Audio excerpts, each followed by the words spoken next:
नमस्कार, आप देख रहे हैं पुलिस महानगर। तो आइए शुरुआत करते हैं आज की कुछ खास खबरों से। बीएमसी चुनाव के नतीजे आने के बाद स्थिति स्पष्ट हो गई। इस बीच शिवसेना प्रमुख उद्धव ठाकरे की प्रतिक्रिया सामने आई। उन्होंने कहा, गद्दारी करके जिन्होंने जीत हासिल की है वह जीत मुंबई को गिरवी रखने के लिए। चुनाव परिणाम के बाद उद्धव ठाकरे शनिवार को जनता के बीच आए। उद्धव ठाकरे ने मातोश्री के दरवाजे पर पार्टी कार्यकर्ताओं और विजेताओं को संबोधित किया। इस दौरान उन्होंने गद्दारी करने के आरोप लगाए। उद्धव ठाकरे ने जनता से बात करते हुए कहा कि आप सभी इस सफलता के असली हकदार हैं, हम तो सिर्फ एक निमित्त मात्र हैं। इन तमाम परिस्थितियों में जो नतीजा आया वह गर्व करने लायक है। उन्होंने आगे कहा कि हम और भाजपा में फर्क है। उन्हें लगता है कि उन्होंने कागजों पर शिवसेना को खत्म कर दिया, लेकिन जमीन पर खड़ी शिवसेना को वे कभी खत्म नहीं कर सकते, क्योंकि वे खुद कभी जमीन से जुड़े रह नहीं सकते।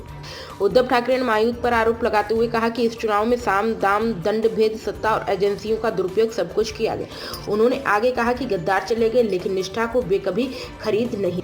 उद्धव ठाकरे ने अपने संबोधन में कहा कि मुझे आप पर गर्व है। अपनी निष्ठा के साथ संघर्ष किया। जब मैं घूम रहा था तब हम कोई खास सुविधाएं नहीं दे पाए। हमारे पास तन और मन है, उनके पास सिर्फ धन है। अपनी एकजुट शक्ति से हमने उनका पसीना छुड़ा दिया।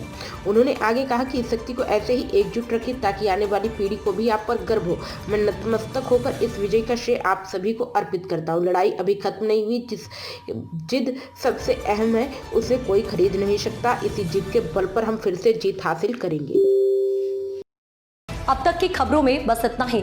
ऐसे ही खबरों के लिए बने रहें हमारे साथ। तब तक के लिए नमस्कार।